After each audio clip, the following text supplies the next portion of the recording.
is being recorded, and I am going to have Laurel be a host, and then we'll be ready to start.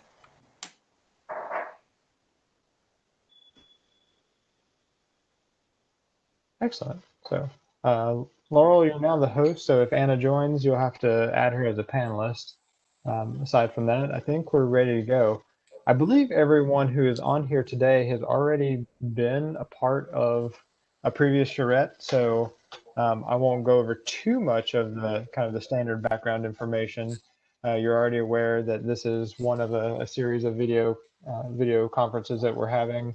And you're probably already aware of the virtual workshop that's also on the website. One new piece of information that you might find interesting or beneficial is we now have a link on the Welaunee Charrette website where you can see previous video conferences. So they're being streamed via the city's YouTube channel. And if you want to go back and see any of the previous video conferences, you can do that on that website. It does take about a day for these videos to render, so this one may take another day or two before it's available online, but we'll get it up as soon as we can. So with that, I'll hand it over to Devin and Floyd to facilitate the conversation. I don't know if we need to do kind of the background information or just jump into the conversation, but that's kind of up to you all on the call. So thanks, everyone. Hey, Artie, while we're getting this started, do you mind dropping that link in the chat to everyone just so they can see directly what those are, just to make it a little bit easier for them? Yeah, I'll do that right now. Awesome. Thank you. So looks like we got Pam and Mike back again, and then we also have Robert on the line. So we've already been through this a few times with you guys. If however you want to take this one, I'd be open to letting you guys kind of start the conversation if you want to go that route. I know we've already had a lot of, icebreakers from the other conversations. We got some stuff that you might want to jump into a little more detail on. So I'd open it up to you guys for anything you want to talk about at this point. And then if we do have anyone else join us, we'll kind of step back maybe and catch them up to speed. Does that work? Yeah, by all means, make sure if someone else joins us that they get first dibs, because Mike and I are really present. So. All right, so Mike, Pam, either one of you guys want to kick us off?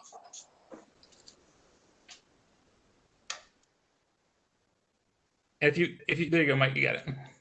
Where's Mike? Mike, are you there?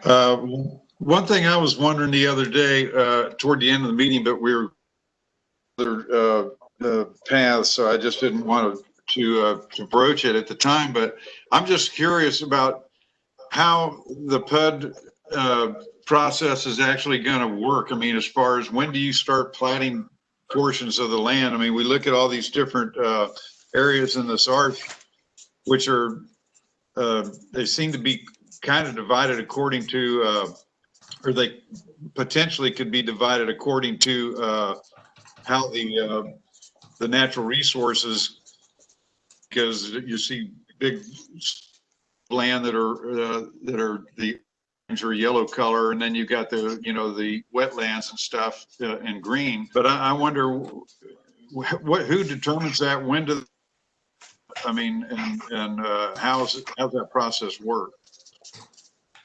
Okay, what I'm going to do on this one, Mike, I'm going to actually have two folks talk about this for you. MJ, I want to start with you. MJ is with the planning department, and she works in the land use side, and the PUD would actually come in through her department. So I want MJ to kind of give you an overview of the PUD process, and once we get that from her, then we'll get John Reddick to come on from growth management and talk about the permitting of that PUD, and then that should give you a pretty good overview.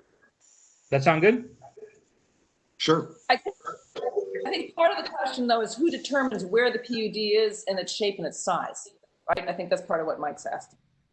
Okay, yeah, that would be determined by the market, as far as I know. We don't regulate, where the PUDs will be or any of that. So they would just come in with a concept plan of where they want to put their PUD, and we'd have to go from there. And as long as it's consistent with the comprehensive plan, with the Welaunee Critical Area Plan and all the other policies in the comp plan, it would be allowed. And Mike, just to add to that a little bit, it could be that the owner of the land decides how they want to start selling it. They may want to sell it in phases. They may want to sell it all at one time, and they may break it out into different portions. And at this point, I don't think we would know until it got down to them starting to have conversations about the PUD of how they wanted to break that up into smaller portions, or if they wanted to keep it as one larger piece. I might suggest that part of the phasing issues here, I know there's sort of a very simplistic phasing, which is based on when the landowner doesn't want to have development on their house, but as you just said, they can control it simply by not selling. So I don't think that's really our own personal preference. But I'm wondering if we should actually think a little bit more about the phasing and not just leave it up to the market, which is a rather imperfect system. Particularly relative to some of the things that Debbie said about where the trunk lines are and how you bring in sewer and water, and when soon he's right that they would run big sewer and water lines down the road since they're tearing stuff up. So I would put that on the table, that there actually might need to be a much more sophisticated concept of phasing in the master plan that doesn't just have a PUD come in any old place or based on market, but based on some of the. Floyd, did you get that note down there? It looked like you were taking notes on that as well. Yeah, that's what my last note right here. So can we think about phasing of the development and PUDs with respect to the sewer and water lines? Well, not only that, but also we've already talked about 2 or 3 different arch-wide phenomena here that we believe need to be incorporated in some form in the language, greenways and park system, that things are, that there's a plan out there. We've published a proposal yesterday. We sent it to Artie, so Artie should disseminate it to everyone. Okay.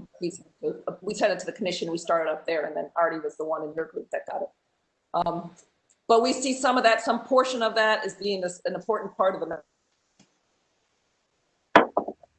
They know what part of the greenways and parks they're responsible for by picking up that land. I mean, responsible in some other way. We haven't really worked out what that means exactly. I think that's also true for the regional stormwater facilities. If we can identify possible places for those to go, that should be.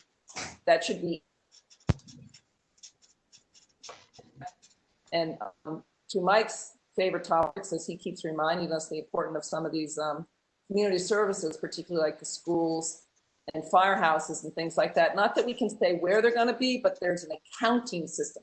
So we know when something comes in that there has to be a trigger, that there has to be land set aside for these community services.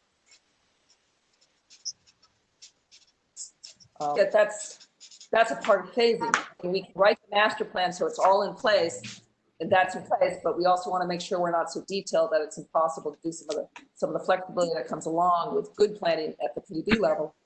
But I don't think the phase 15 years, everything on the other side of that USA boundary. Landowners, I said, they can always choose not to sell. And that protects them as long as they don't want to be disturbed. I mean, that's fine, that's their choice.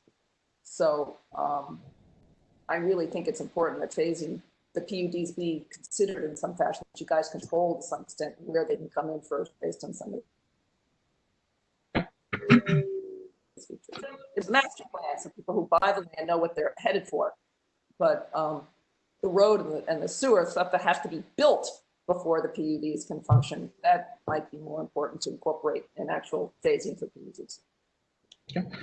MJ, I want to jump back to you real quick. Can you talk about kind of the steps as, like, if we were to get this phasing done, we have the pieces that were kind of separated, ready for a PUD, and if someone were to come in for you to propose a PUD, what would it be from that proposal point to getting a PUD approved?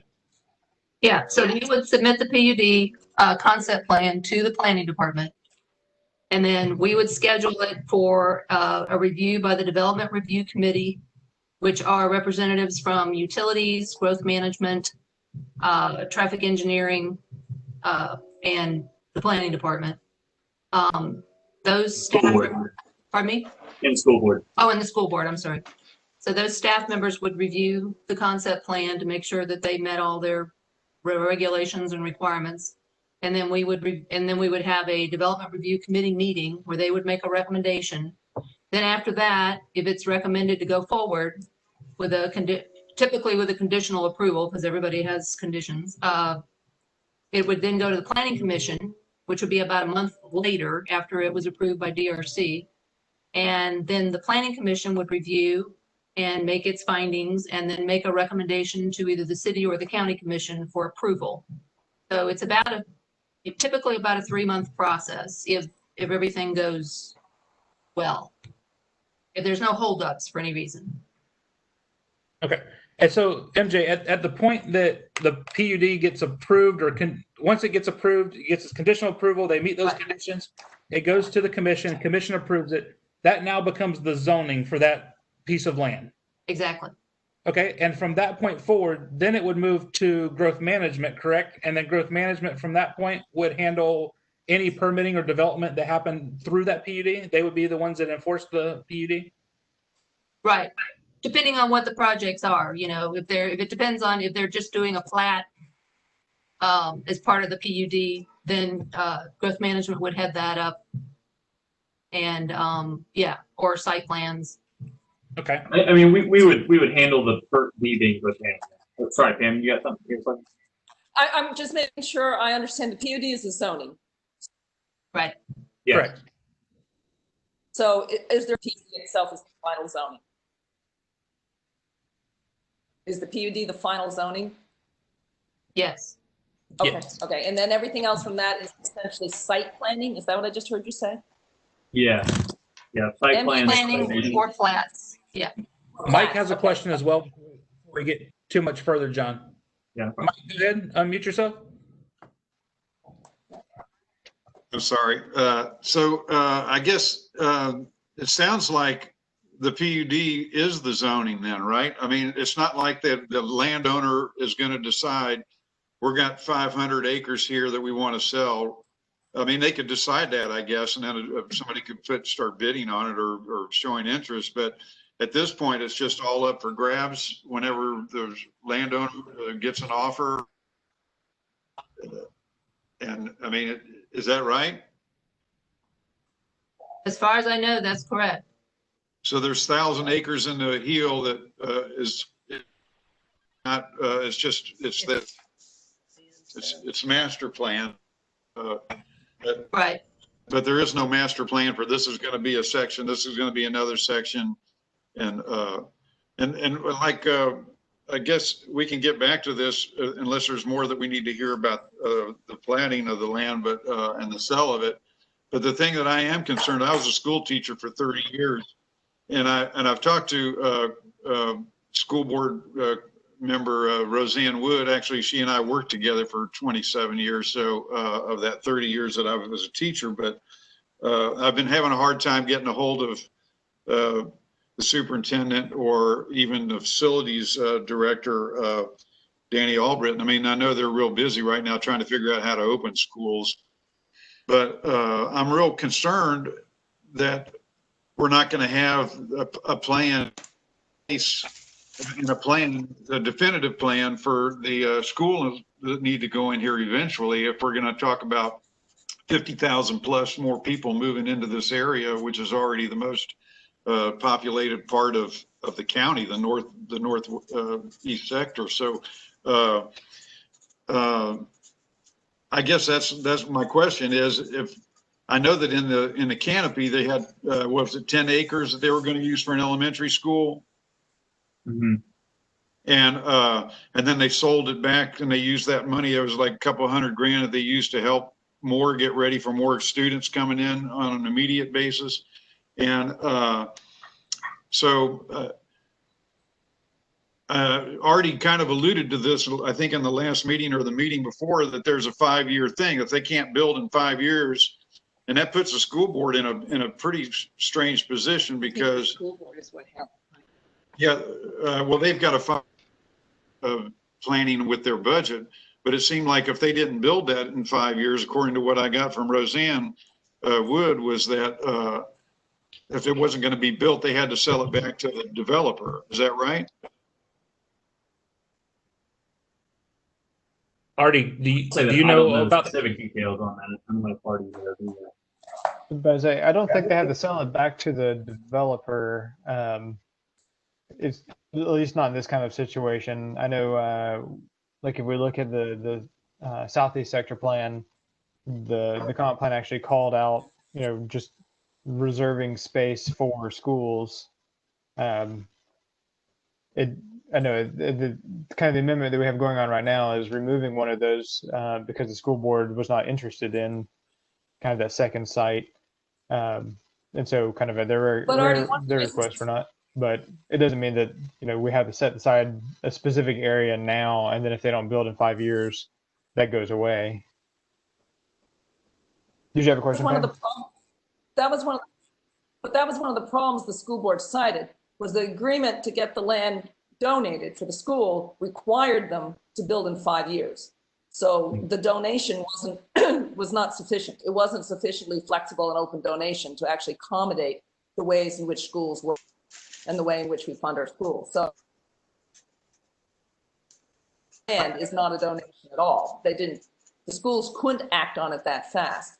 And so, I mean, can we look at, this is a good example to walk through how you're going to accomplish arch-wide community services through individual PUDs that you have no idea where they're coming and what they're going. If we look at policy 13.2.24 that talks about the schools, it says each PUD concept plan shall be analyzed for impacts on public schools based on the then applicable public pupil generation rates utilized by Leon County. Schools shall be located in relationship. Co-location of schools, civic spaces, and active parks is encouraged. Okay, so walk me through how this happens. A PUD comes in. It wants to do some part of the mixed use and maybe that first neighborhood business center and the land that's going to include the area around. Are we going to analyze for impacts on public schools based on the Leon County's calculation and then decide whether that PUD or the next PUD or a PUD 3 or 4 is going to have to set aside land for the schools? And how are you going to keep track of that? How's that's going to happen? Walk me through that. Yeah, actually, I think this would be a good point for everyone here and then anyone who may be watching this in the future. I can kind of start off with the comp plan side of things. When we get a comp plan amendment, including this one, we calculate what we anticipate, based on, maximum potential build out. And so for this area, with it being planned development, we would calculate the number based on 20 units per acre residential, because that's, the theoretical maximum that you could build. We calculate what that would mean in terms of potential school impacts. We send that to the Leon County School Board, and they kind of approve that for planning purposes at one of their school board meetings. That gives them a heads up in terms of what potential impacts we could see in the future for schools. But at this stage, it's kind of only just a heads up, because one is based on a fairly unrealistic number, because by the time you account for everything else, you're not going to see 20 units per acre on every acre of this property. But it does give them kind of a heads up to start thinking and kind of planning ahead. At that point, it kind of moves into the next phase. And actually, this would probably be a good point for MJ and then John to talk about what is required when you submit a PUD, as well as how you handle things like not only school concurrency, but transportation concurrency and other things like that. So I don't know if MJ and John can speak to those aspects of it. About how you handle concurrency than what the master. I'm more concerned about what the master plan says. The master plan is supposed to integrate this stuff, and the master plan just says it'll be analyzed, right? It doesn't say how you have to determine how all the different PUDs create the schools. You need a school or not, unless the PUD is, 1/2 to 2/3 of this property.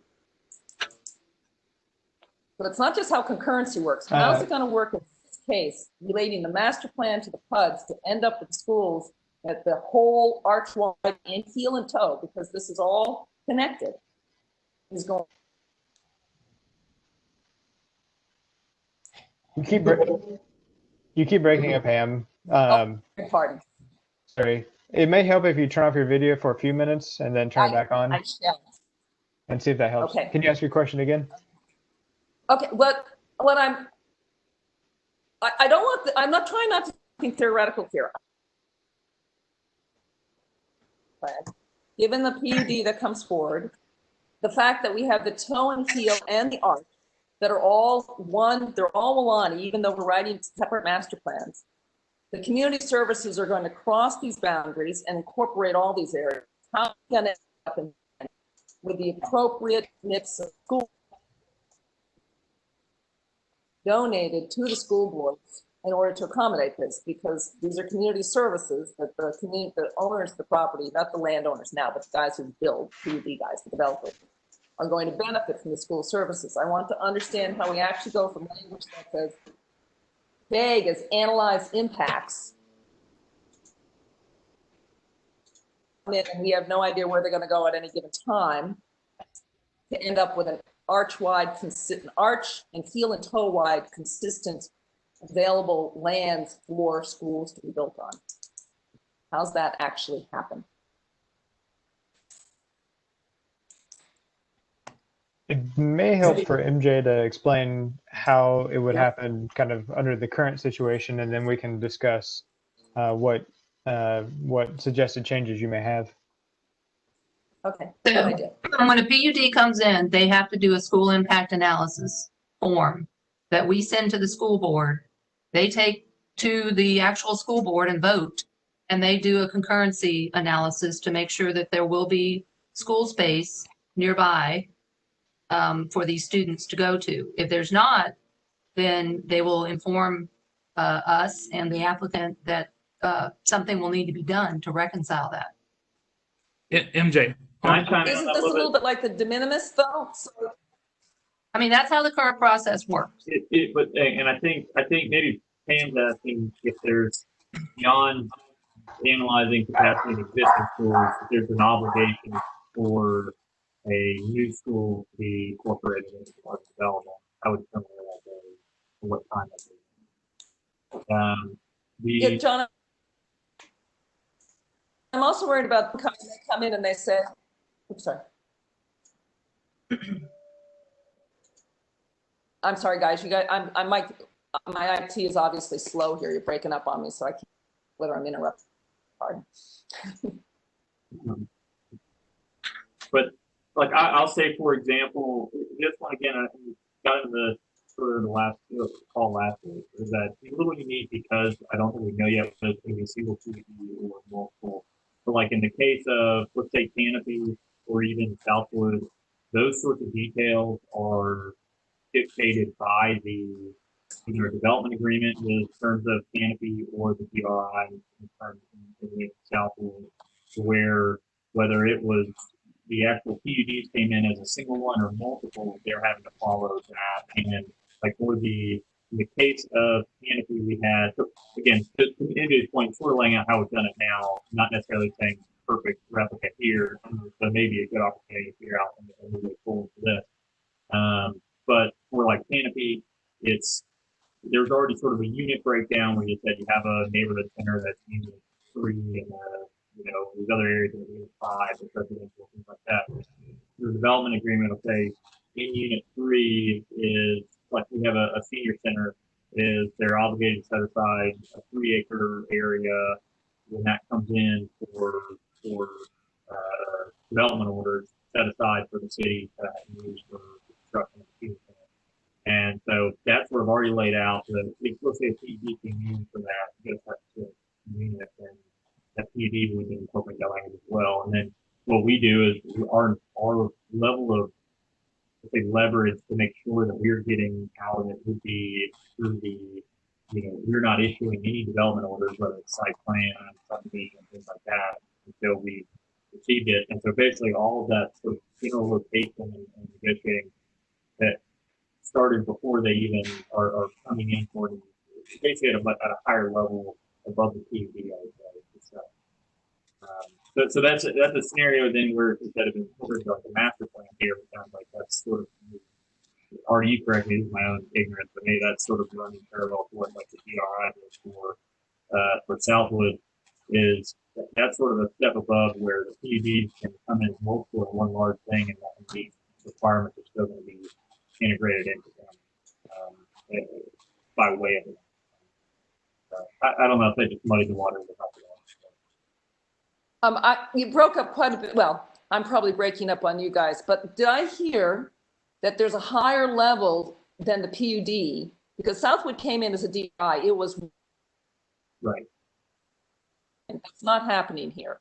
We already have 2 PUDs on the toe, and I'm sure, I would guess the rest of it will be broken up to some extent. And there is nothing at all, at least in the way the master plan is currently written, between the master plan and the PUD. If the master plan doesn't say it, there is nothing that controls how the PUDs will count for community services, other than concerned is sort of a death by 1,000 cuts. So a PUD comes in, it doesn't have quite the right number of houses or children computed by Leon County school boards to require that it produce a school. Right. Then another one comes in and it in itself doesn't have quite enough. So when are they summed up and stuck with putting in the 70-acre new high school? I mean, how is that? That just sounds like, one, that's not fair to the developers. Whoever comes in last is going to end up having to take care of all the community services because they haven't yet added up. Right. Or that there isn't any provision when a PUD is in that when they donate land, it has to be open-ended and making a decision in 5 or 10 years, because we know the schools cannot fund themselves at the same rate that a developer can fund themselves. And if there's nothing between the PUDs and the master plan as written, then I mean, if it work out, I don't see any assurance that for the entire arch without it being just sort of, last man standing is the one that has to produce all this. I think the same thing is true with the parks and the greenways too, in particular. But the parks and the greenways will have information. I think the schools, it's harder for us to locate, but it is a function of not just a single PUD, but all the PUDs. Right.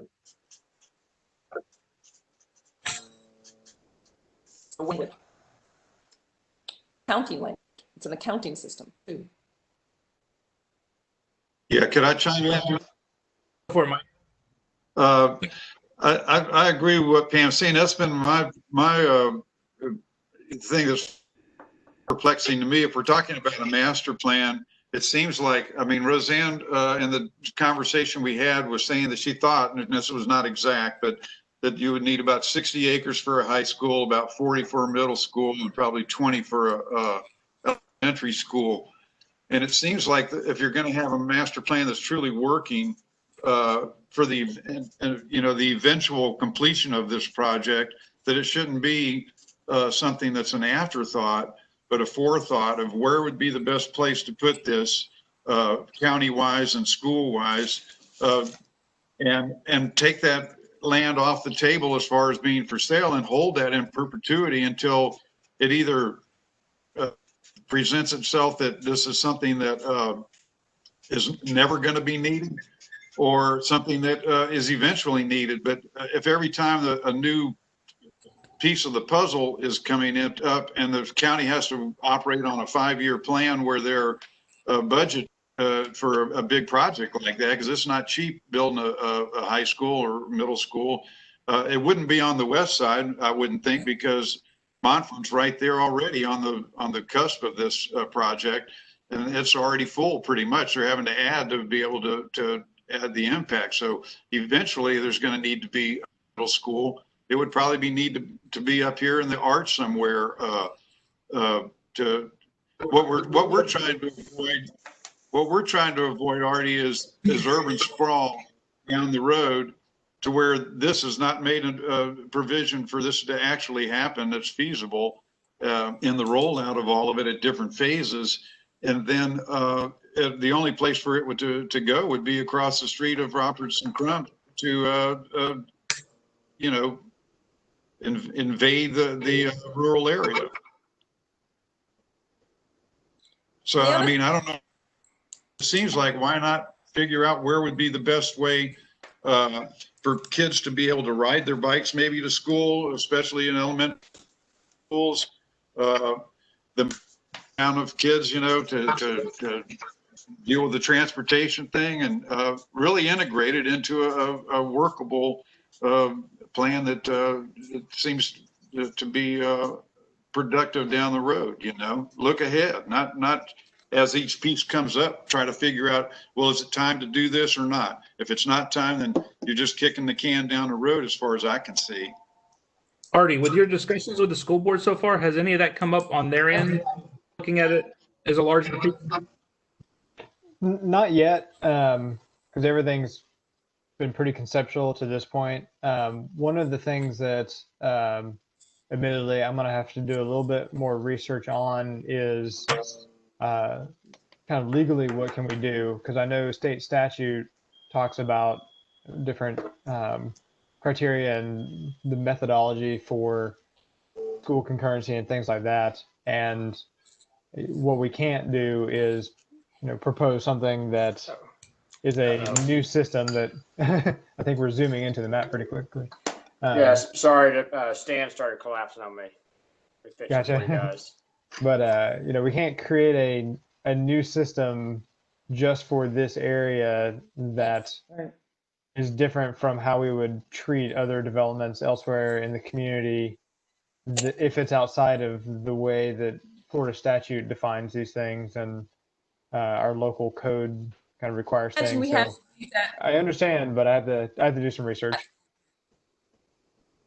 I can't imagine that it's.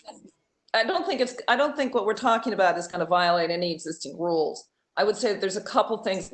Mike has hit upon the most important one, is that the schools, that I mean, you could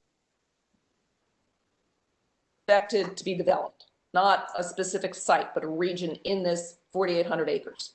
And clearly near existing transportation systems. So I would say, even though there's Montford and Roberts and there's Dempsey Mayo, I mean, there's schools around students. So I would say somewhere in the western side makes more sense, since we're going to have these neighborhood centers. We expect to have higher density there. I think it's going, you might want to create a region that's based on the idea of where the major transportation area is going to be. I think the other thing that edge, which I think Mike also mentioned, is having to have it dump it over pump and be rural areas. We've had a mistake already with both Roberts and Montford and Childs, that we put them on the edge of the urban services area, so that they're actually, they can't grow and expand, not in this core of the population, much closer to the core of the population, and thinking also about what's going to happen in the heel. So you're right, Artie. You got to find out. You don't have to recalculate.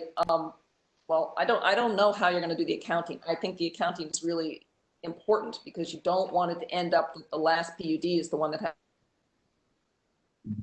has to do all this. It might behoove the master plan. I will add one more, just. Yeah. So I'd say, one more thing for sort of food for thought, is just adding to how we've done it in the past, like the school, to figure out how to navigate this one. And I'm not so much for schools that I'm aware of, but just for infrastructure, public facilities in general, is like in the case of Southwold, there are part of the agreement in place require that if let's say a phase of development, something like that, hasn't come in yet, that would add this critical piece of infrastructure, that is needed to serve the entire development, so to speak, larger development, then there's basically a timeline that says if this hasn't already been built by the improvements, then it's the obligation of the landowner, which in that case is St. Joe, to build it out by 2025 or something like that. So like roadway extensions and things like that. Okay, but again, our hands-on. This is some document in the future to be proposed when there's a purchase of land. That's what Mike and I are worried about, is that it's getting kicked down the road. That there should be language in the master plan I don't know how specific it has to be. That's why I'm asking you guys these questions. But I think the master plan has to say, the master plan needs to say something about locational requirements for schools, such as the two things we suggested. And I just don't think it can wait for some, development agreement or PUD later on. There needs to be something more specific. So when a developer comes in and purchases a piece of land, they services. And my argument, it's just that would all be in place well ahead, like the development agreement would be well ahead of any PUD. Oh, okay, John, I misunderstood that. Well, then that means we need something in between. Well, since we have nothing here, it's the master plan and the PUD for this particular example. Sure. Yeah, and I think I'm just saying all this for your own, feedback to see how, what you'd want to contribute here, and that's what I do. Well, not necessarily say there's a right way. Maybe but that's cool. I get it. Thank you. Then I think that, and if we don't have a development agreement yet, and that's to be written later, then I think the master plan needs to specify the things that have to go into it in itself. I mean, I understand development agreements have a great deal of specificity, and we're not at that point that we can do this. But I think there has to be something much more in the master plan that talks about how you're going to achieve the endpoint of these community services through the PUD, and a development agreement has to be created at some point. So, I mean, it's beyond me how to do this, guys, but I can see the problem, right? I can see that there's going to be an issue here. So, and I think it's probably going to be the same sort of issue for fire departments, locational requirements, the degree of specificity that they will require beforehand. Some of them will be much looser than others. But I can imagine that there's a bunch of these community services that are publicly funded. Therefore, they are an asset to whoever owns the land to develop it. That needs to be to the public and an asset to the developer. That relationship and locational information, and when it gets triggered to be built. I mean, God help us, we build a school too early and it's not full. We could consider doing that. Right. Anyways, but I would really, and then as Artie says, you have to be careful detail of counting here, but let's consider changing that 13.2.24 and wherever else it talks about not civic spaces, but community services to accommodate some greater specificity. Okay. Thanks. Looks like Mike wants to jump in as well. Mike, you had something? You just muted yourself, Mike. There you go. You're good. Can you hear me now, Devin? You're no better. Yes, sir. I'm no better. Am I? Okay.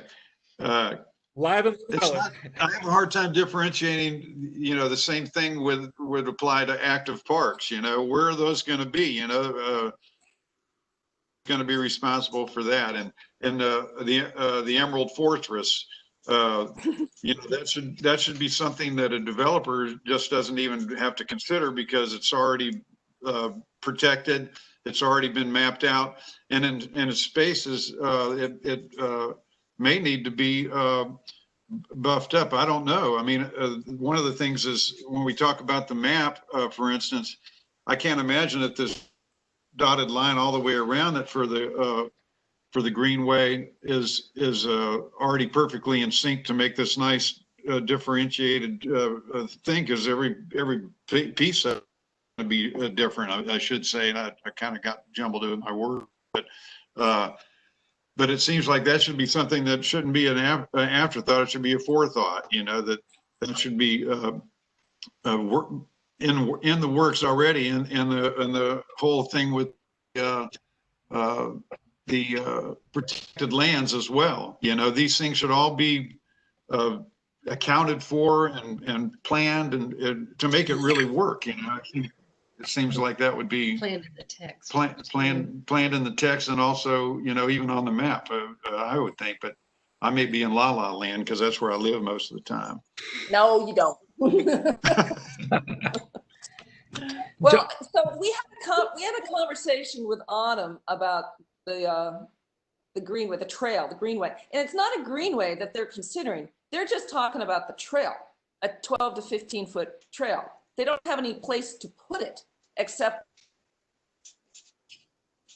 on the way, and the park system has to be created as a place to put the blueprint trails that will connect to Miccosukee Greenway, the existing greenway, and to any other trails that might be off-site and around the edges. So again, this is another one of those things that has to be done before the PUD. Greenways have greater locational specificity once we get these sort of environmental layers, and the schools might have more of your land use. Once we have an idea of what the land use is, then regionally where you would put them relative to the land use. So I don't know. I mean, I get back and think about this, and I would encourage that, because I don't know that it's been done like this before in this town, right? They've been big DRIs. The DRI sort of takes everything. It's a big development agreement, and I don't think we have. Right, what happened in Canada didn't work, as I understand. Right, is that the school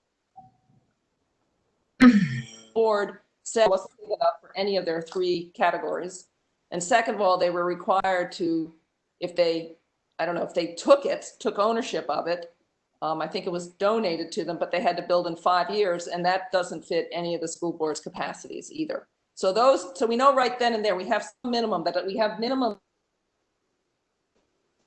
And we have locational information about transit and not being on the edges, so that we're ending up having to build suburbs around the schools, and something about accountability as you bring in each PUD, that it's not the last man standing that gets hit with all this stuff.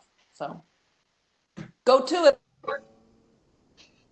John, Please. I don't know how to think about I wanted to go back to kind of where Mike started. Okay. And the first question that he originally asked, kind of about the PUD and the process. One of the things I wanted to just for us to kind of get on the table out there so that people kind of understood the process behind this. If the landowner of this property decided that they wanted to take 1,000 acres and put that 1,000 acres up for sale for someone to purchase to potentially do a PUD, would they need to go through a subdivision process first for that 1,000 acres to be able to sell that off? Or what would that process look like before we got to the PUD? Would that have to come through growth management first? Yeah, I'm thinking through this. Yes, if they wanted to sell it off as a separate parcel, then yes. MJ, do you know of any? So assuming they wanted to sell it, then yes. Now, if they wanted to just do a portion as a PUD, and then they go, the current owner goes forward. Sometimes they want to take it to a certain extent before the buyer's gonna the buyer wants to have some assurances that they're going to have the development rights before they're buying this land. So MJ, can you think of any cases where, like, let's say this is R1 parcel, but they want to just do 1,000 acres of it in a PUD? Can they apply as to basically be a split zoning on a parcel? Not that I'm aware of. So it would need to be its own standalone parcel. I think Russell would want to have it subdivided so it'd be clean. Yeah. So in that case, yeah, it would be subdivided off first, Devin. Because we need to know the exact boundaries, and that's the only way to do that. Right. And will we allow those to go through simultaneously with a subdivision and a PUD, or we would want to get the subdivision done first, then move to the PUD, correct? Yeah, it'd be the cleanest way. I can't think of going off what MJ just said. I don't see why we'd let them do that simultaneously. Yeah, I think we'd need that to do our noticing and all ahead of time. So that's a good point too. Yeah, because we do 1,000 feet around the boundary. Yeah, Robert, you have something to say on that? If you don't mind, I want to.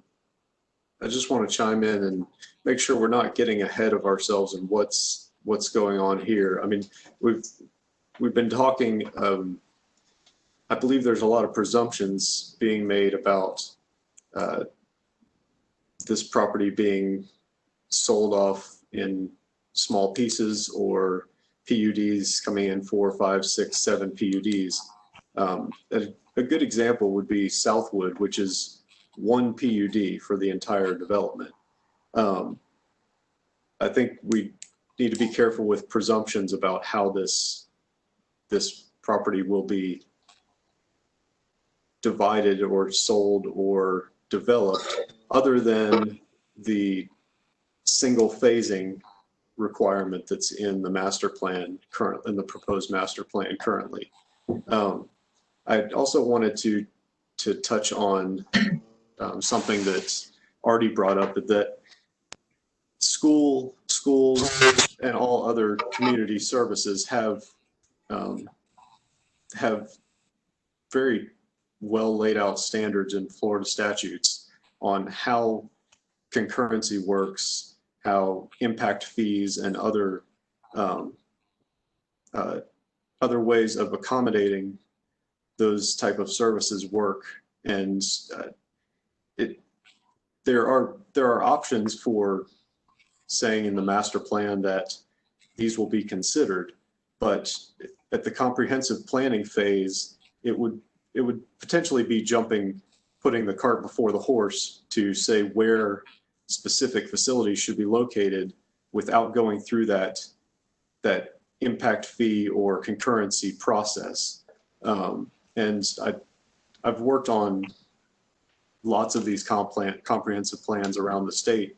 I'll give an example. In St. Johns County, there was a plan where the master plan said specifically there would be a fire station in this development on this location, and the developer had to set aside a certain number of acres for that fire station.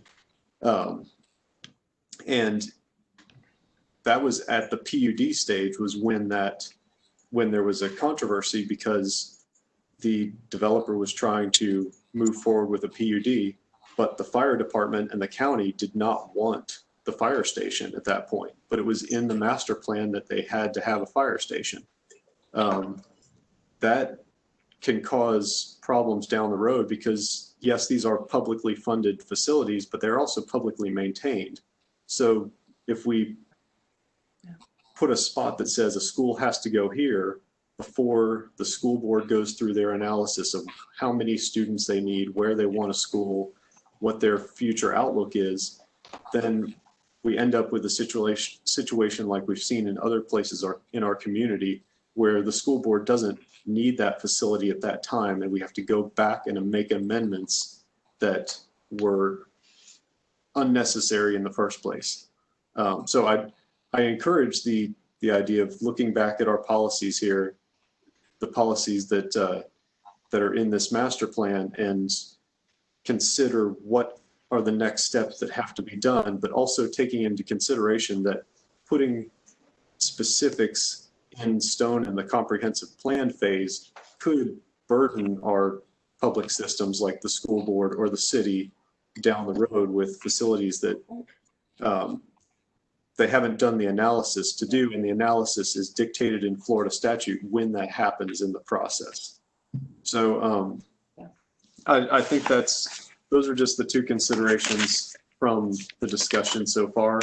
And I also want to say that, like I said, I've worked on comprehensive plan amendments across the state, and this panel of staff, it is unprecedented just to be able to have a panel of staff members to discuss these kind of developments with on this kind of detailed level. So Devin and Artie and Jeremy, kudos to you guys for putting this together, because this has been the most detailed conversation I've seen in any community that I've worked in.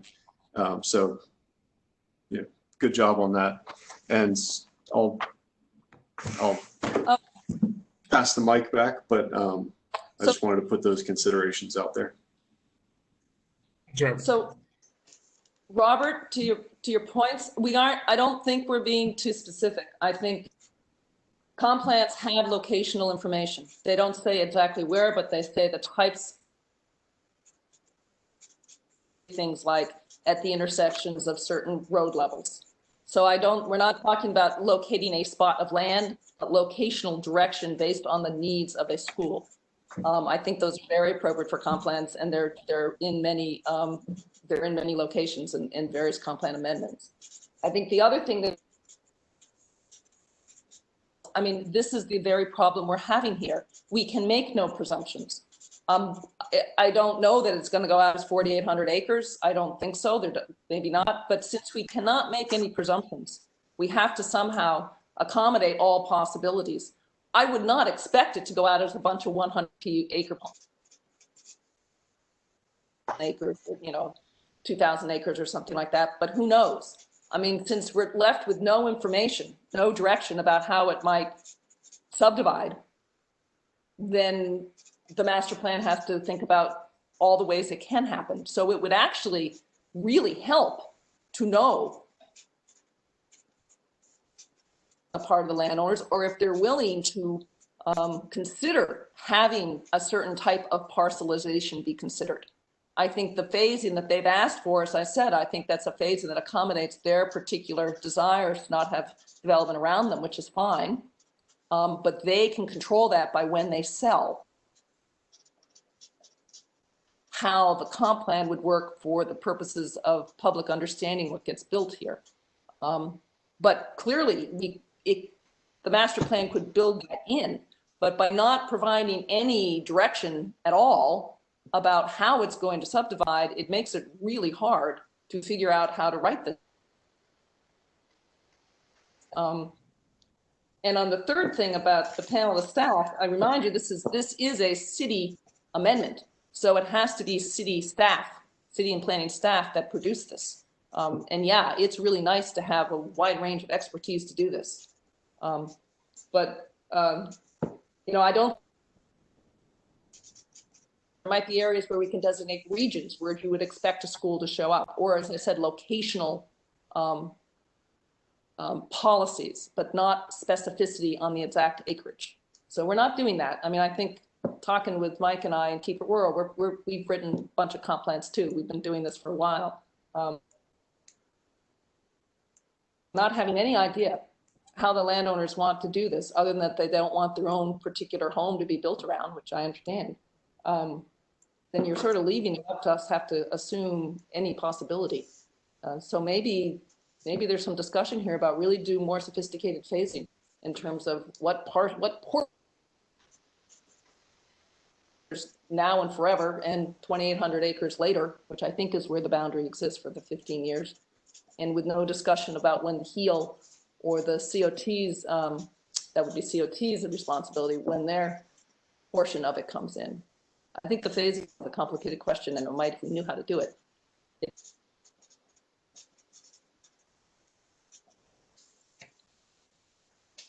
Just to pause this for a quick second, we are at 11:35, and I know we didn't start until 10:45. So to get the full hour, if we want to go 11:45, is everyone okay with that? I am. Okay, perfect. Sorry about that, Pam. Go ahead and continue.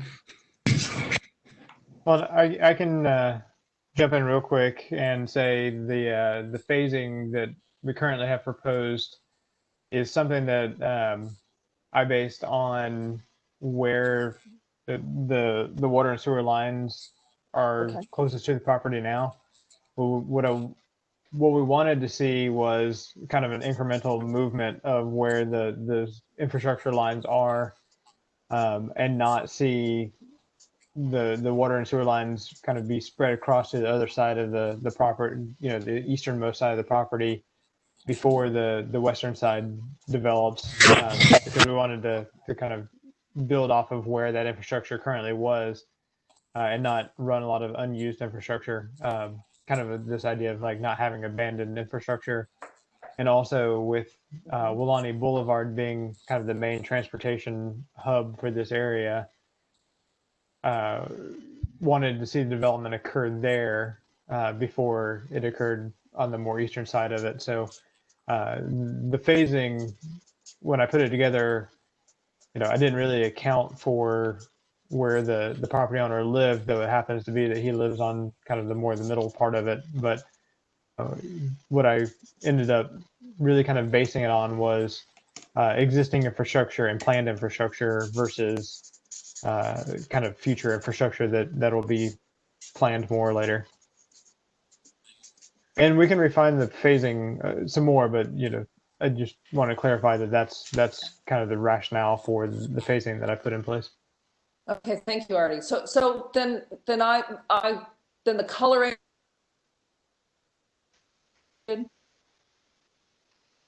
The orange is phase 2. All of the orange is as it's drawn now. All of the orange is phase 2, and all of the tan and purple is phase 1. Yes. Okay. That's how it is now. Okay. No, that I. And Sure, and I specifically did not put the open space or the greenway in a phase because I didn't want to hold up the setting aside of open space or the development of the perimeter trail to be held up by phasing if that's something that wanted to move forward and kind of frame the entire development. So it was only the actual land use districts that have residential or non-residential development that are included in the phasing. Okay, no, that makes sense because I do think you're right about the green space and stuff. I am concerned though the green space trail is the only thing sort of under consideration. It's not a greenway. It's just a. That's one of the issues. The Miccosukee Trail is in the Miccosukee Greenway. So as you know, that's part of what our concerns are, that there be something pre any PUD to have a real, again, a designation of the possible areas in which buffering and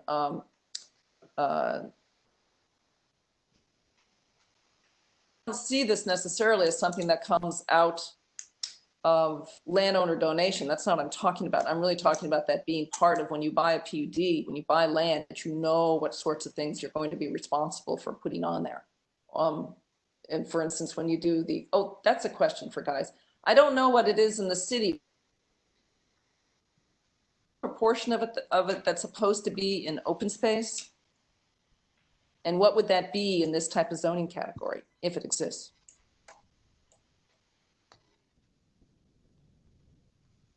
So, can you say that one more time, Pam? You broke up. Oh, It sounded like you're.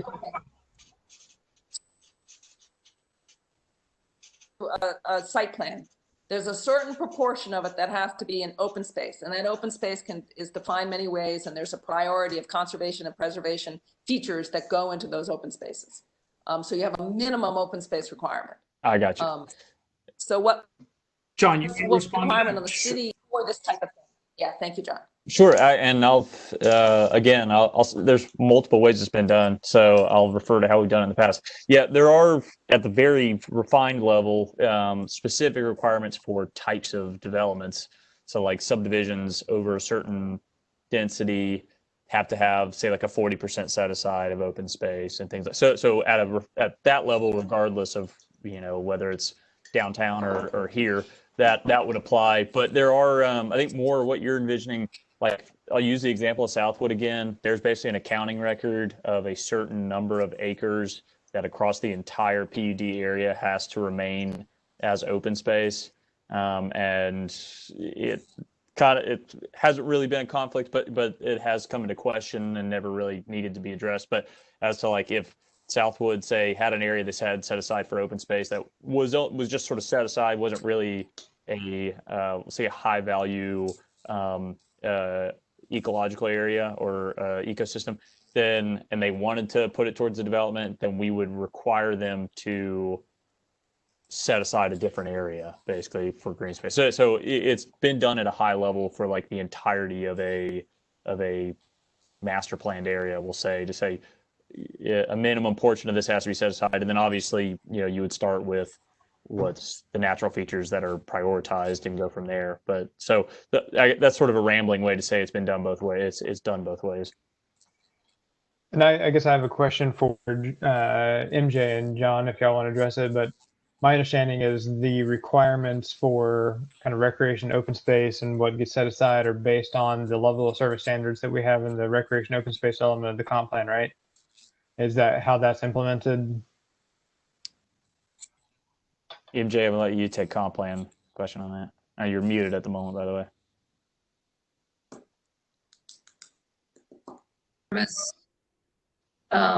Decides how much open space will be in the PUD? Mm-hmm. Okay, I guess so, but I'd have to look into that. I'm not certain about that. Okay, that's something we can look into then.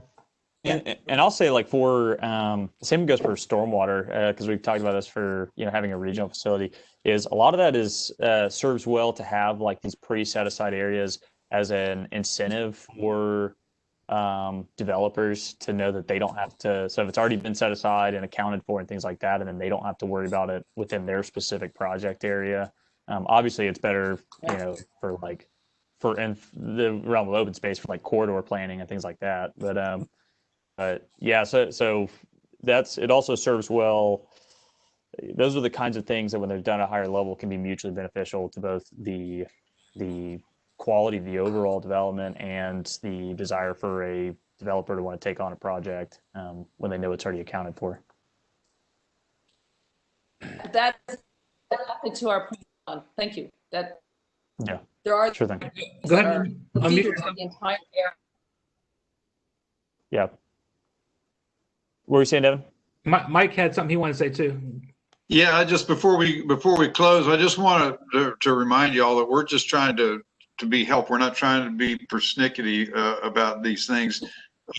And we keep hearing y'all refer to Southwood, and we just want to make sure that we need to delineate between what's happened so far and what we're seeing could possibly happen, which is different PUDs coming into play at different periods of time, and the problems that does create, looking at essential services and protection of the natural environment, and that's where the school issue comes up for me. Is that these things are things I hear what Robert was saying, but I also believe that we have to look at what's already gone down and what's on the scope, and it's pretty much a big question mark. It's not like Southwood right now at this point at all, unless somebody comes in and decides to do a master PUD and buy the whole thing.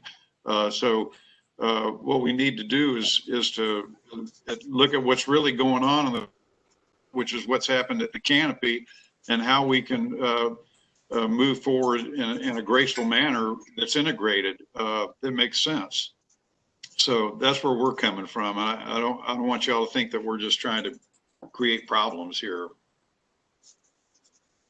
No, I don't think that's the case at all, Mike. We understand where you guys are coming from, and I think the conversations have been really good to at least make us all look at this from a more broad perspective too. Yeah, and be able to see the bigger picture. a lot of good points made. Can I ask, Yeah, you guys. FWC had talked to you. Have there been state responses? I mean, I know DEO is supposed to get back to you. Have you guys gotten that material back? And particularly with FWC, since I think you said that they were going to hopefully provide some actual mapping of natural features. I mean, when can the state level responses? And can we, well, I guess, Artie, we have separate things set aside for Keep It Rural meetings, so maybe that's where we would bring in some of these natural features and dig our way through that. But do they exist yet? Have you gotten responses from the state? I've gotten some comment language responses, but I actually reached out to Fish and Wildlife this morning and asked if I could have the maps as well, because when we had our phone conversation, they said that they had some of that. But they didn't send that over, so I've reached out to them and hopefully can have that for a future conversation. Oh, good. They'll give it to you in shape files so you guys can actually handle it. I asked if I could have the GIS and the maps, so we'll see what they give me. But I did request it. So.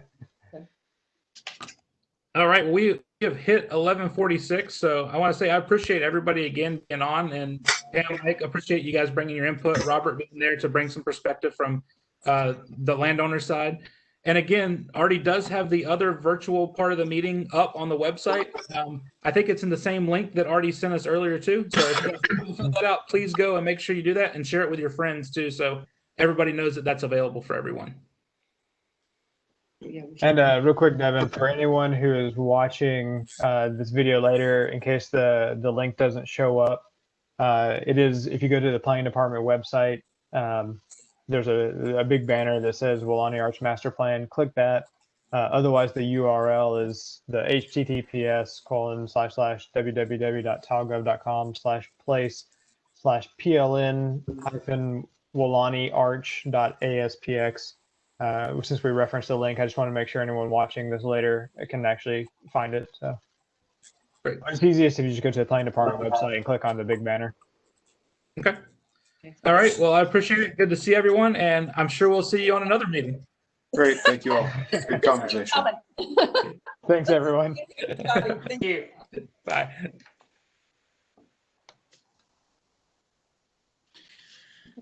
One of the best things about these is